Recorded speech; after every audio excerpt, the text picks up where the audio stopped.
Ça, c'est une carte de la Syrie aujourd'hui, et là, en bleu, ce sont les endroits tenus par l'armée israélienne. Et elle ne compte pas partir tout de suite. Mais que veulent et que font les Israéliens en Syrie? On fait le point. Depuis 1967, Israël occupe 7 régions, le plateau du Golan.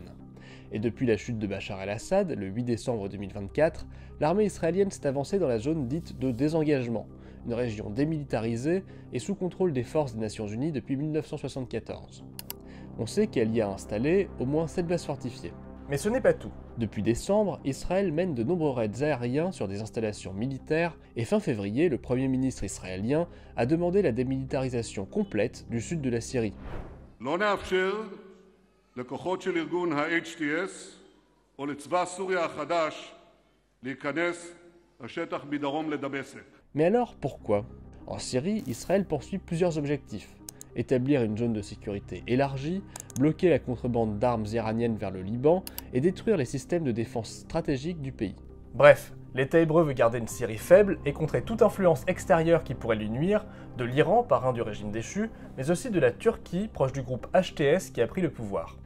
En plus de ces opérations, Israël déploie aussi en Syrie une stratégie de soft power, c'est-à-dire d'influence par des moyens non militaires. Il se positionne en Syrie comme protecteur des minorités, notamment druzes, exploitant leur méfiance envers le nouveau pouvoir islamiste installé à Damas. Une stratégie dite d'alliance des minorités déjà mise en œuvre en Palestine et dans le Golan occupé. Sur le terrain, elle suscite des divisions. Après la chute d'Assad, certains avaient effectivement exprimé le vœu d'un rapprochement avec Israël, et début mars, à Soueïda, ville à majorité druze, un drapeau israélien a été hissé dans la nuit.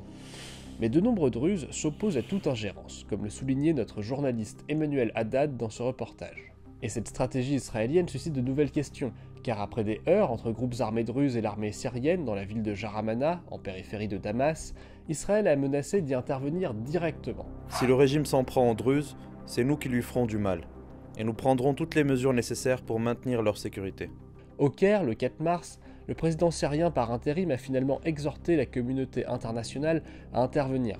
كما أننا نحث المجتمع الدولي على الوفاء بالتزاماته القانونية والأخلاقية في دعم الحقوق السورية في الضغط على إسرائيل للانسحاب الفوري من الجنوب السوري. Ces derniers jours, Israël a intensifié ses frappes, renforçant les interrogations sur une possible guerre avec la Syrie.